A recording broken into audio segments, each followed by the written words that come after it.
ഇതിനിടയിൽ വന്ന ഒരു വിമർശനം എന്ന് പറഞ്ഞാൽ ചേട്ടനിപ്പം പിഴ ചുമത്തി 27,000 രൂപ.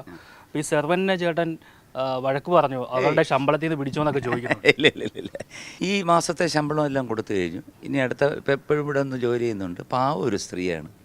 കാരണം അതിനകത്ത് നമ്മളൊരു കുറ്റവും തെറ്റും ഒന്നും പറയുന്നില്ല. കാരണം ഒരാൾ അറിഞ്ഞുകൂടാതൊരു കാര്യം ചെയ്തതിന് നമ്മൾ എന്ത് പറയാനാണ്? ഞാൻ കൃത്യമായിട്ട് അവർക്ക് ശമ്പളം കൊടുത്തിട്ടുണ്ട്. ഞാൻ അവരെ ഒന്നും ഒരു വാക്ക് പോലും പറഞ്ഞില്ല. അവർ അറിഞ്ഞുകൂടാതെ ചെയ്തൊരു കാര്യമില്ലേ, അതിന് ഞാൻ തെറ്റുകാരനാണ്, ഞാൻ പിഴയടച്ചു. അതിൽ കൂടുതലൊന്നുമില്ല. ഇവിടെ വേസ്റ്റ് ഈ മാങ്ങ മാത്രമേ ഉള്ളൂ ഈ മുറ്റത്ത് ഉണ്ടാവുക?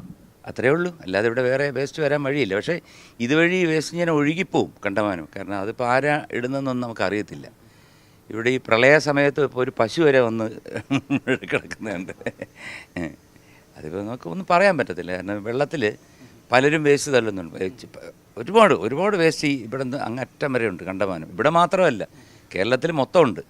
അപ്പോൾ അവരോടെല്ലാം പറയാനുള്ളത്, നമുക്ക് ഒരു ശുചിത്വ അന്തരീക്ഷം വരുത്താൻ കേരളത്തിലുള്ള എല്ലാവരും ഒന്ന് ഈ പറമ്പിൽ കുഴി ഒഴിച്ചിട്ട് അതിനകത്ത് നിക്ഷേപിക്കുക. എന്നിട്ടത് വേസ്റ്റായിട്ട് ചെടികൾക്ക് ഉപയോഗിക്കാം. അപ്പം അത്രയൊക്കെ ഉള്ളൂ. ഇതെനിക്ക് തന്നെ വന്ന് പെട്ടതിലാണ് ഇതായിപ്പോയത്. സാരമില്ല, ഞാനൊരു മാതൃകയായിരിക്കട്ടെ എല്ലാവർക്കും.